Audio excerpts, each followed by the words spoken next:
એટલા વાગે કલેક્ટરના હાથમાં આવેદનપત્ર આપી આપણી વાતની રજૂઆત કરી અને પછી આપણે આ કેમ્પસમાંથી બહાર નીકળીશું. ત્યાં સુધી બધા સહકાર આપજો. કોઈ તોડફોડ નહીં, કોઈ નારાબાજી નહીં, કોઈ પોલીસની સાથે અથડામણ નહીં. આવનારા બહારના વ્યક્તિને આપણા તરફથી કંઈ પણ તકલીફ પડે એવી કોઈ પ્રતિકૂળતા પણ આપણે અહીંયા બેસવાથી થવી ન જોઈએ. માત્ર શાંતિથી અહીંયા આગળ બેઠા રહીશું અને કલેક્ટર સાહેબ પધારશે ત્યારે એમને આવેદન આપીને પછી આપણે એમના વચનો લઈને પછી આપણે અહીંથી જઈશું.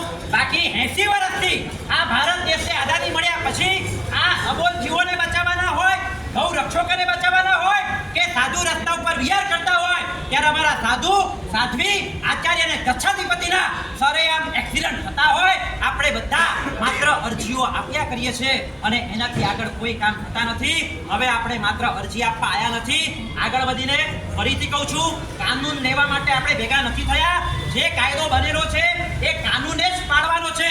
એમના હાથે પડાવવા માટે આપણે ભેગા થયેલા છે. કાનૂન હાથમાં લેવો એ આપણો કોઈ મકસદ નથી, પરંતુ કાનૂન જ્યારે પડાતો ન હોય ત્યારે જવાબદાર વ્યક્તિઓએ એ કાનૂનના પાલન કરાવવા જોઈએ. એટલી જ એમને જગાડવા માટે આપણે અહીંયા આગળ ભેગા થયેલા છે. ખૂબ જ શાંતિથી, ખૂબ જ સ્થિરતાથી આપણે બધા અહીંયા આગળ સ્થિરતા કરશું. હું પણ અહીંથી હલવાનો નથી અને તમારે પણ અહીંથી હલવાનું નથી. જય શ્રી રામ. જય શ્રી રામ.